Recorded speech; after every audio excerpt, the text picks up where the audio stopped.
এবারে জানাবো পুরো আয়োজন। সব বাধা পেরিয়ে ঈদে আসছে যৌথ প্রযোজনার ছবি বস 2। সংবাদ সম্মেলনে এই বিষয়টি নিশ্চিত করেছে বাংলাদেশের ছবির প্রযোজনা প্রতিষ্ঠান জাজ মাল্টিমিডিয়া। আর এরই মধ্যে ছবির প্রচারণায় বাংলাদেশে এসেছেন এই ছবির নায়ক জিৎ। ভিসা জটিলতায় আসতে পারেনি বস 2-র আরেক নায়িকা শুভশ্রী। সেন্সর জটিলতাকে পাশ কাটিয়ে বস 2-র প্রচারণায় অনেকটা কোমর বেঁধে নেমে পড়ল বাংলাদেশ অংশের প্রযোজনা প্রতিষ্ঠান জাজ মাল্টিমিডিয়া। অনুষ্ঠানে সিনেমাটির জিৎ ফারিয়া জুটি সাংবাদিকদের মুখোমুখি হয়ে উত্তর দিয়েছেন বস 2-র বিভিন্ন অমীমাংসিত প্রশ্নের।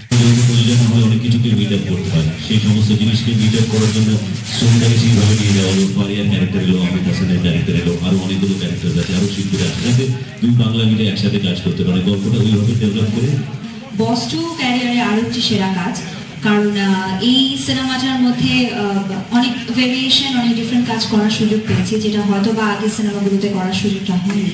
এদিকে বস 2 সমালোচনাকারীদের সমালোচনার জবাব দিয়ে বাংলাদেশ অংশের পরিচালক ঘোষণা করেন সব সমস্যার সমাধান করেই এই ঈদে মুক্তি দেওয়া হবে সিনেমাটি।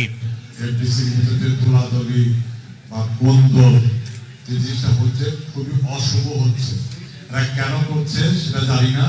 কিছু ফুটফল না থাকলেও কাজে এখানে আমাদের ইন্ডাস্ট্রিতে কাজের কাজ কিছুই করে না, তার ছবি হয়তো চলে না, সে এসে হয়তো দু একটা সুবিধা পেতে হবে, সাংবাদিক পেলে দু একটা বক্তব্য দেয়।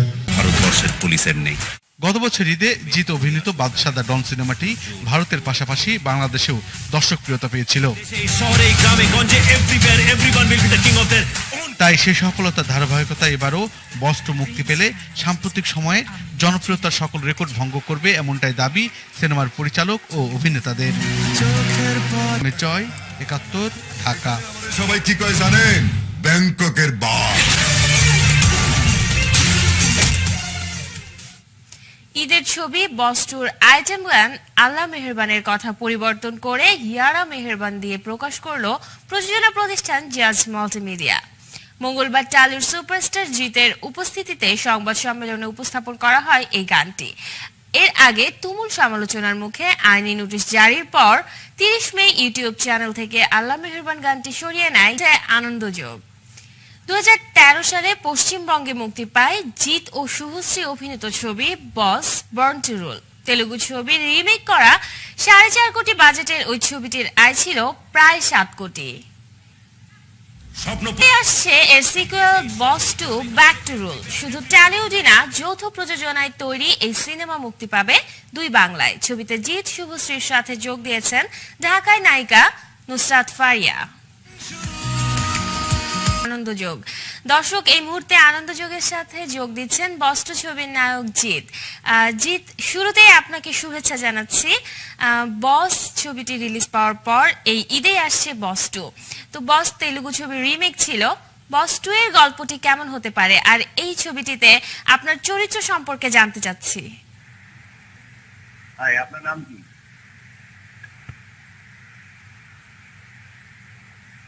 হ্যালো, আপনার নাম কি? জিৎ, আপনাকে স্বাগত জানাচ্ছিলাম। জানতে চাচ্ছিলাম বস ছবিটির পরে ঈদে বস 2 ছবিটি রিলিজ পেতে যাচ্ছে, তো তেলুগু ছবির রিমেক যেহেতু ছিল, তো বস 2 এর গল্পটা কেমন হতে পারে, আর এখানে আপনার চরিত্র সম্পর্কে আমরা জানতে চাচ্ছিলাম। আমি বলছি, আপনার নাম কি? আমি জেবিন বলছিলাম। জেবিন, হাই, আদাব। নমস্কার। নমস্কার। বস 2 এর গল্প সূর্য চরিত্রকে মাথায় রেখে একটা গো গেটার, একজন ইন্সপায়ারিং ক্যারেক্টার, যে মানুষটা কাউকে ভয় পায় না, একজন স্পিরিচুয়াল, সে কিভাবে তার লাইফে কিছু পরিবর্তন আনতে চায়। একজন আন্ডারওয়ার্ল্ডের মানুষ, একজন রবিন হুড গোছের মানুষ, সে একটা পরিবর্তন আনতে চায়, কিন্তু তার সেই পরিবর্তন আনার চেষ্টায় তাকে যেরকম হার্ডলসে পড়তে হয়, যেরকম অসুবিধার মধ্যে পড়তে হয়, যেরকম মানুষরা ওকে সাপোর্ট করে, কিরকম বিক্রি করে, এই সমস্ত নিয়ে ওর একটা জার্নি, এটা নিয়ে ঘটনা। এটা হয়তো যে কোনো মানুষ দেখলে সে বলবে যে এরকম একটা চরিত্র যদি আমি হতে পারতাম, বা এরকম যদি একটা চরিত্র আমাদের সোসাইটিতে যদি থাকতো, আমারও মনে হয় এরকম ধরনের একটা ভীষণই অ্যাটিটিউড ড্রিভেন ক্যারেক্টার তার একটা জায়গা। গেল ঈদেই ছবি বাদশার পর এবারও নায়িকা নুসরাত ফারিয়ার সাথে আপনি অভিনয় করলেন, তো ঢাকার নায়িকার সাথে কাজ করার অভিজ্ঞতাটা আপনার? দুর্দান্ত অ্যাকশন ও রোমান্সের পাশাপাশি সিনেমাটিতে গল্পের নতুনত্ব রয়েছে এমনটাই দাবি করেছে বাংলাদেশ অংশের এই পরিচালক। এইরকম অ্যাকশন দুই বাংলা এখন দেখেনি মানুষ। এই অ্যাকশন দৃশ্যগুলি জিৎ নিজেই করছে, কোনো দামি দেয়নি। যেমন দেখা যাচ্ছে আপনার কন্টেনার থেকে মোটরসাইকেল লাফায় পড়তেছে, এটা জিৎ নিজেই করছে। ট্রেনের বগির মাঝখান থেকে গাড়ি ঢুকে যাচ্ছে, এরকম কিছু দুর্দান্ত কিছু শট আছে, এটা জিৎ নিজেরই করা। যদিও সিনেমাটি ঈদে মুক্তি দেওয়ার ঘোষণার পর থেকেই একের পর এক সমালোচনার শিকার হয়েছে বস টু। আকাশে দৃষ্টি তোর, বৃষ্টি তোর, মনে মেঘ জমে, জানালার হাওয়াতে ছাওয়াতে মনের। তবে বাংলাদেশের সিনেমাটির প্রচারণায় দুইজন পরিচালকের নাম থাকলেও ভারতের প্রচারণায় থাকছে না বাংলাদেশ অংশের পরিচালকের নাম। এখানে আমরা শুধু আমার নামটা ব্যবহার করলে এটা আসলে কোনো চিন্তা করিনি, শুধু আমার নামটা দেই না কেন। আমি মনে করি উনিও কাজ করছে, সো ওনাকে যদি না দেয় এটা ডিসরেসপেক্ট করা হবে, ডিসঅনেস্টি হবে। না, আমি হতে পারি না।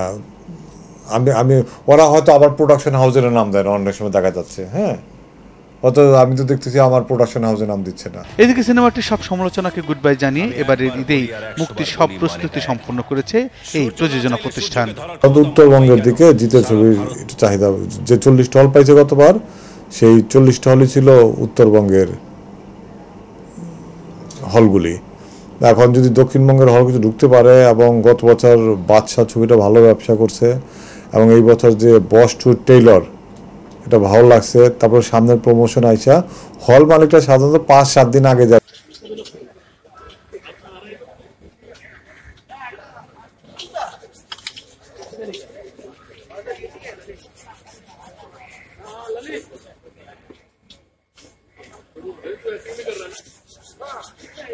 লুলি তো অ্যাক্টিং করছে।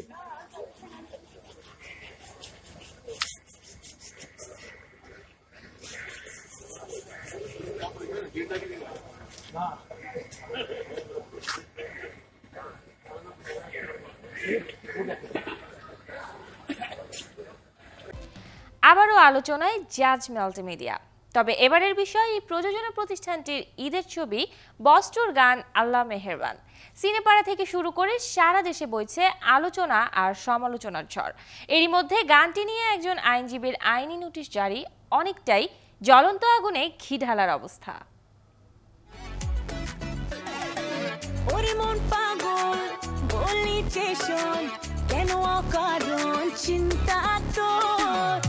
সিনেমার নাম বস টু, আর এই সিনেমাটিতে রয়েছে আল্লাহ মেহেরবান শিরোনামের আলোচিত গানটি। শুক্রবার ইউটিউবে প্রকাশের পর একদিনেই 3 লাখেরও বেশি মানুষ গানটি দেখেছে, যা বাংলাদেশি কোনো গানের জন্য নতুন রেকর্ড। কারো গানই একদিনে এত ভিউয়ার হয়নি আমাদের, হ্যাঁ, এটার record. At the same time grassroot entertainment যে ইউটিউবটা, জিতের যে এন্টারটেনমেন্ট ইউটিউব চ্যানেল আছে, তারও 7 লাখ হয়নি একদিনে কখনো। আমাদের সাধারণত 4 থেকে 5 লাখ হয়, এটা ফার্স্ট টাইম রেকর্ড করলাম আমরা 7 লাখ। এদিকে সিনেপাড়ার অন্যান্য নির্মাতারাও গানটির উপস্থাপনা নিয়ে পক্ষে ও বিপক্ষে মত দিয়েছেন। উগ্র পোশাক পরে আল্লাহ মেহেরবান বলি, তাহলে দেখতে অশোভন দেখে। এটাকেই আরও ভালো পোশাক পরে সেইভাবে করা যেত গানটা। সেই জন্য আমি বলবো যে আমাদের দেশ অনুযায়ী, আমাদের ধর্মীয় অনুভূতিতে এটা খুব খায় না আর কি, এই জিনিসটা খুব দৃষ্টিকটু। যেহেতু এটি একটি সিনেমার গান, কোন সিচুয়েশনে গানটি ব্যবহৃত হয়েছে সেই সিচুয়েশনটা দেখার পরে হয়তো মনে হবে যে চমৎকার। কোন সিচুয়েশনে ব্যবহৃত হয়েছে এটা না দেখা পর্যন্ত গানটি সম্পর্কে মানে একদম একেবারে নিরেট কোনো মন্তব্য করা যাবে না।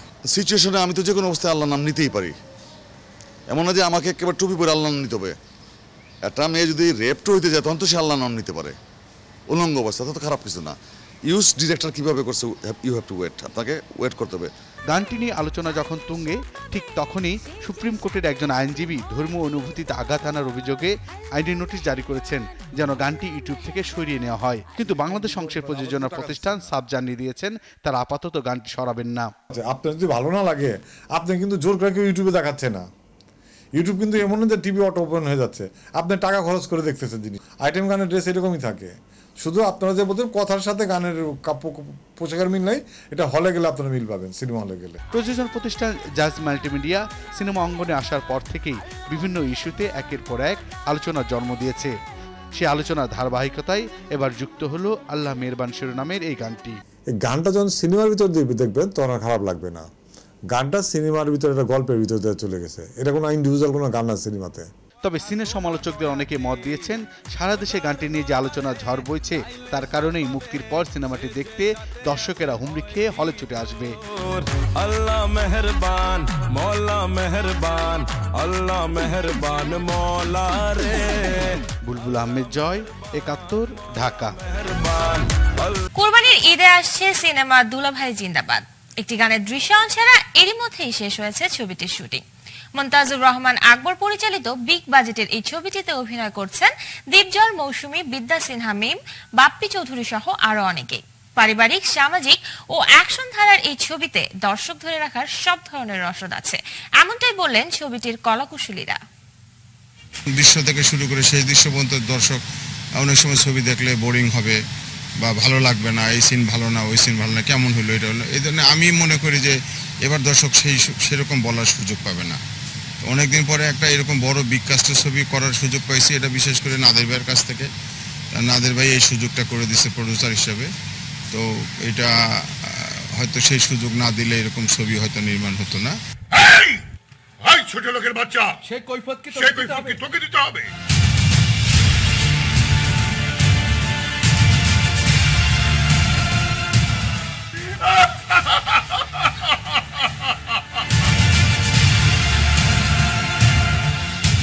ছবিটি প্রায় শেষ, অল্প একটু দৃশ্য আছে যেটি আমার মৌসুমী আপা, মৌসুমী ম্যাডাম, সে শিডিউল দিলে সব শেষ হয়ে যাবে ছবিটি। এবং এই ছবিটি নিয়ে খুব আশাবাদী। প্রত্যেক চরিত্র যেভাবে অভিনয় করেছে, প্রতিটি চরিত্র যেভাবে অভিনয় করেছে দর্শকদের খুব ভালো লাগবে। বর্তমানে শিল্পী আছে, তাদের মধ্যে মোটামুটি ডিপজলকে আমরা দুলাভাই হিসাবে সিলেক্ট করছি এবং সেই কাজ করেছে। আর তার স্ত্রী হিসাবে আমরা দেখেছি যে মৌসুমী বেটার, সেক্ষেত্রে মৌসুমীকে নেওয়া হয়েছে। আর শালী হিসাবে বিদ্যা সিনহা মিম, আর নতুন আর একটা মেয়ে কাজ করেছে কথা। আর মিমের সঙ্গে প্রেমিক হিসাবে কাজ করেছে বাপ্পি চৌধুরী। আমাদের মোটামুটি শুটিং শেষ, একটা গানের কিছু অংশ আছে, হইলে শুটিং শেষ হয়ে যাবে। এখন সম্পাদনার কাজ চলতেছে।